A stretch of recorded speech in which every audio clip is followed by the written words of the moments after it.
Muy buenos días. Ahí está el panqueque y su bostezo.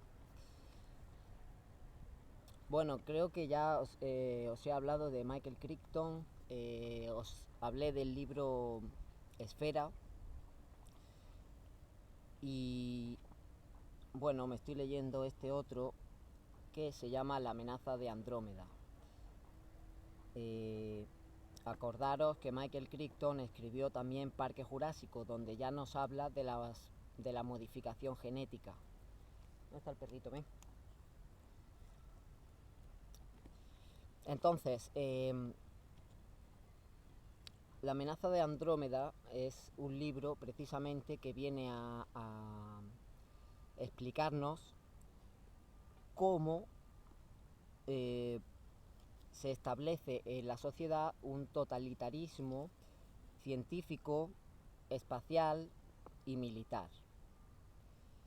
Digamos que ya en este tiempo moderno, con esta tecnología y todo el lavado de cerebro de estas décadas, pues las crisis ya no van a venir por, por los mismos motivos que venían antes, sino que ahora lo que vienen son pandemias. Eh,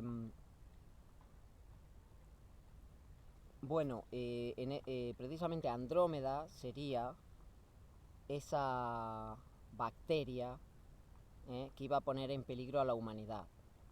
¿De acuerdo? Entonces, el microbio, no bacteria, el microbio Andrómeda. Entonces, este libro narra, os voy a leer la introducción, a mi manera, voy a leerlo, explicándolo. Este libro narra la historia de los 5 días de una crisis científica. Repito, las crisis anteriores de la humanidad han sido económicas, de recursos, de territorio, de religión, etcétera. Pero aquí, en esta sociedad del futurista, que podríamos decir que es la nuestra, a la que estamos llegando, la crisis que sobreviene a la humanidad es científica y de primera magnitud. Como en la mayoría de crisis, los acontecimientos que rodearon la que suscitó el microbio Andrómeda fueron un compuesto de previsión y tontería, inocencia e ignorancia.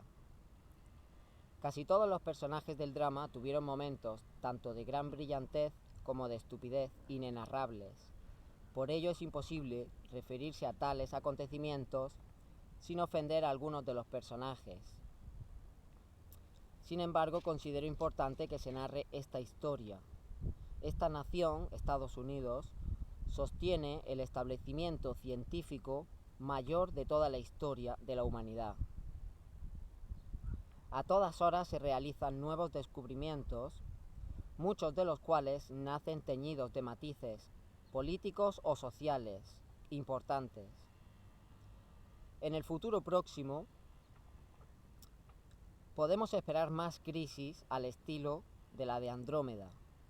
Por eso es importante este libro, chicos y chicas, porque podemos esperar que lo que se relata en este libro suceda de verdad, o de una manera muy parecida. Así pues, considero útil darle cuenta al público de cómo surgen las crisis científicas y de cómo se las afronta. ¿Vale? Entonces el libro, bueno, el capítulo 1 y el capítulo 2 no los voy a explicar, me voy a ir al capítulo 3 que se titula Crisis, donde empieza ya el tomate, ¿vale? Recordar que estos escritores de ciencia ficción de esta época o eran masones o estaban muy relacionados con la masonería. Por tanto, no es que este personaje, este escritor, escribiera todo esto al azar, sino que él poseía cierta información de todo esto y lo único que hace es contártelo, explicártelo, pero en clave. Aquí en este caso es el microbio Andrómeda, ¿vale? Pero ya sabemos todos de qué estamos hablando realmente, ¿no? Pero el ser humano tiene esa capacidad de hablar en clave para comunicarse entre sí sin que otros sepan qué se está hablando realmente. Entonces, bueno, dice un general, empieza diciendo, todas las crisis son lo mismo. Se refería a las crisis políticas, naturalmente. En 1885 no había crisis científica, como tampoco las hubo, por cierto, durante otros 40 años. Desde entonces ha habido 8 de mayor consideración. A 2 de ellas se las ha discutido públicamente.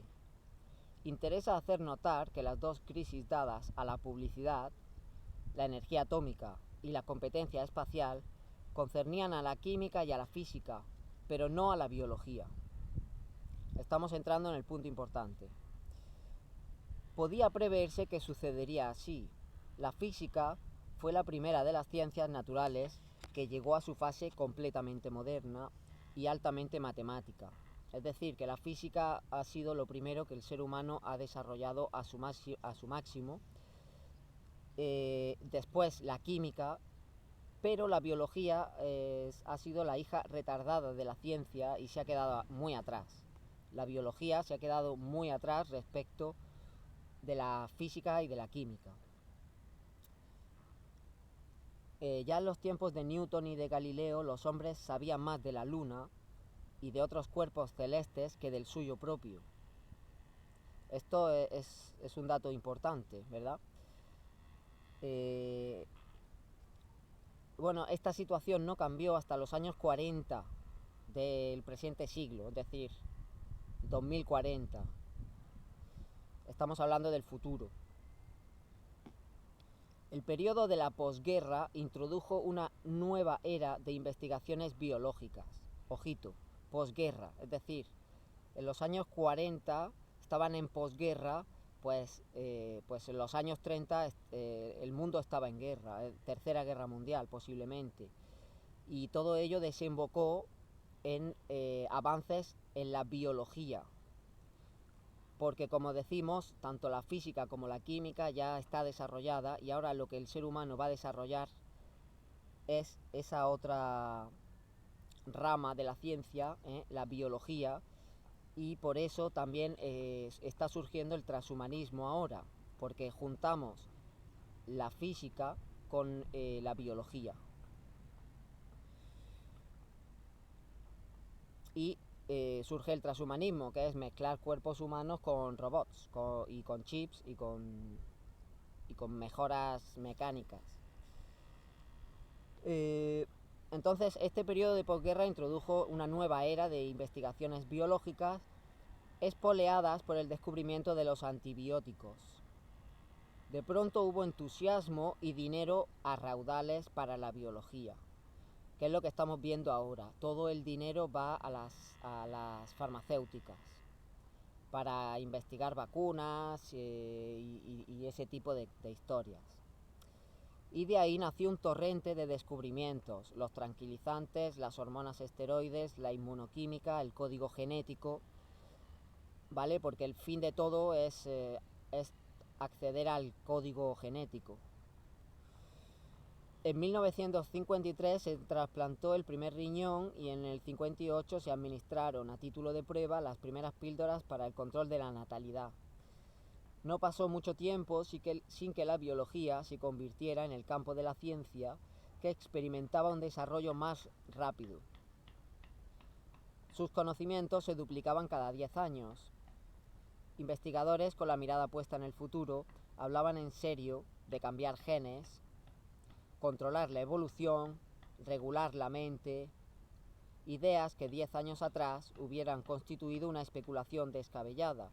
Porque amigos, como vemos, todo está sucediendo cada vez más deprisa. Entonces, lo que hace 10 años era una teoría de la conspiración, ahora es un hecho probado y real para todo el mundo. pues las cosas que estamos diciendo ahora, pues pasa exactamente lo mismo, que la inmensa mayoría de personas no están capacitadas para siquiera plantearse que todo esto pueda ser verdad. Sin embargo, un día se van a despertar y lo van a tener delante, ¿eh?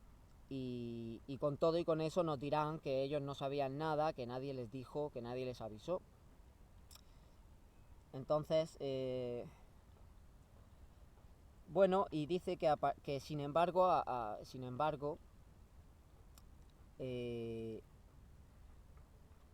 pesar de todos estos avances en la biología, nunca se había dado una crisis biológica.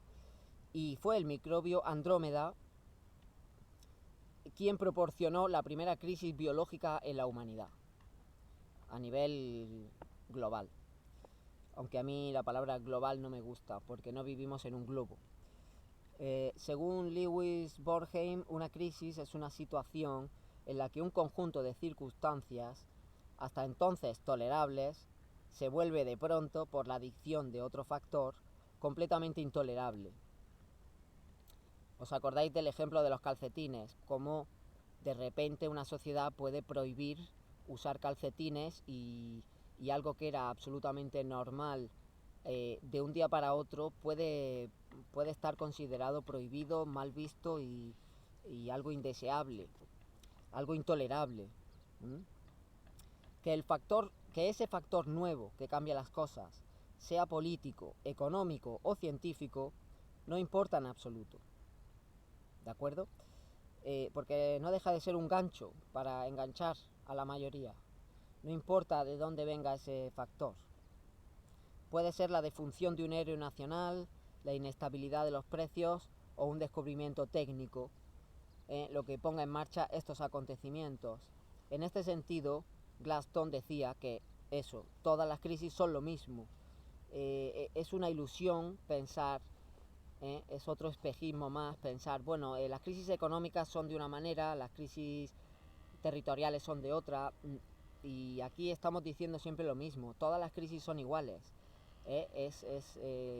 El problema, solución, reacción, solución, y a veces viene por un lado y a veces viene por otro, pero el que está detrás siempre es el mismo y la estrategia que utiliza es siempre la misma. Lo que pasa es que nos marea creando problemas a veces en la economía. Ahora es un problema biológico, de virus, o de bacterias o de microbios. Y dice que el notable erudito Alfred Porcan, en su estudio de las crisis, ha dejado sentadas varias tesis interesantes. Primero observa que toda crisis tiene sus comienzos mucho antes de que estalle realmente. Volvemos a lo mismo, estamos avisando, pero hasta que no explote la gente no va a abrir los ojos. Pero según este erudito que ha estudiado las crisis, todo el mundo sabe que viene una crisis antes de que venga, o el 90%. Por ejemplo, Einstein publicó sus teorías de la relatividad entre 1905 y 1915, 40 años antes de que su labor culminase en el final de una guerra, la bomba atómica, y el comienzo de una edad nueva y el primer estallido de una crisis. Y de modo parecido, a principios del siglo XX, los científicos americanos, alemanes y rusos se interesaron por igual en los viajes espaciales, aunque solo los alemanes reconocieron el potencial militar de los cohetes. Y después de la guerra, cuando los soviéticos y los americanos se hicieron dueños de la instalación alemana de cohetes, fueron los rusos solamente quienes dieron pasos inmediatos y energéticos para desarrollar las posibilidades del espacio. Los americanos no se tomaban esto en serio, lo cual desembocó 10 años más tarde en una crisis científica relacionada con los Sputniks.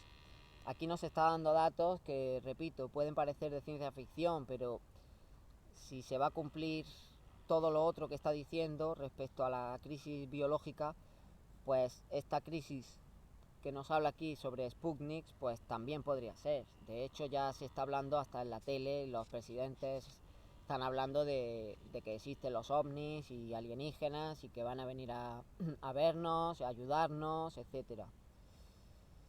Hippocrate observa también que una crisis se compone de individuos y personalidades y que estas son únicas. ¿Vale? Esto, aquí no voy a seguir leyendo, lo voy a explicar para no hacerlo muy largo.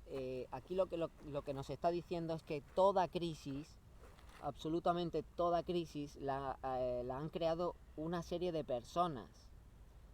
Puede que tú no sepas quiénes son, que nunca los sepas, nunca los hayas visto, que nadie lo sepa, pero lo que es un hecho irrefutable es que detrás de toda crisis hay personas con nombres y apellidos, y que por tanto no se puede hacer nada. Cuando una serie de personas se agrupan para generar una crisis, personas poderosas obviamente, al ser de carácter personal, son una serie de personas inventándoselo todo, la sociedad está indefensa ante esta maldad, ante este tipo de maldad, salvo que las personas realmente no sean borregas, no sean borregos y utilicen la cabeza, ¿verdad? Y sobre todo escuchen a aquellos que les están advirtiendo cuando ven señales. Si yo me doy cuenta de una señal antes que tú, pues hago bien en advertirte y tú haces bien en escucharme. Pero vivimos en esa sociedad en la que nadie escucha a nadie. Tú dices, cuidado que viene el lobo, y todo el mundo mira para otro lado. Y cuando venga el lobo, pues es que nadie nos dijo nada. Entonces,